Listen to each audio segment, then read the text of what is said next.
కడప జిల్లా బద్వేలు నియోజకవర్గ YCP MLA Sudhamma గెలిచిన సందర్భంగా పోరుమామిళ్ల మరియు బద్వేలు పార్టీ కార్యాలయం ముందు పలుచోట్ల ప్రజాప్రతినిధులు, నాయకులు, అభిమానులు, కార్యకర్తలు ఎమ్మెల్సీడీసీ గోవిందరెడ్డికి, ఎమ్మెల్యే సుధమ్మకి, బద్వేలు యువ నాయకులు దేవస్థాని ఆదిత్యారెడ్డికి, నియోజకవర్గ బూత్ కన్వీనర్ల సమన్వయకర్త రమణారెడ్డికి పూలమాలలు, శాలువాలతో సత్కరించి అభినందనలు తెలియజేశారు. ఈ సందర్భంగా ఎమ్మెల్యే మాట్లాడుతూ తన గెలుపు కోసం అహర్నిశలు కృషి చేసిన గోవిందరెడ్డికి ప్రత్యేక కృతజ్ఞతలు తెలిపారు. తాను రెండవసారి విజయం సాధించడానికి ప్రజలు చూపిన అభిమానానికి ప్రత్యేక ధన్యవాదాలు తెలిపారు.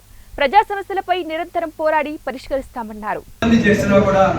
ఖచ్చితంగా ఎదుర్కొంటూ మీ కోసం మరి ఈ పార్టీని ముందుకు నడపడం, మీ దాన మాన ప్రాణాలకు రక్షణ కల్పించే విషయంలో మరి ఖచ్చితంగా ముందుండి ఈ పార్టీని ముందుకు తీసుకుపోవడంలో నా శక్తి వంచన లేకుండా ప్రయత్నం చేస్తానని, నాకు మీరందరూ కూడా సహాయ సహకారాలు అందజేసినందుకు భవిష్యత్తులో సహాయ సహకారాలు అందిస్తా ఎత్తున పోరాటం చేసినప్పటికీ కూడా ఒక సేదు వాస్తవం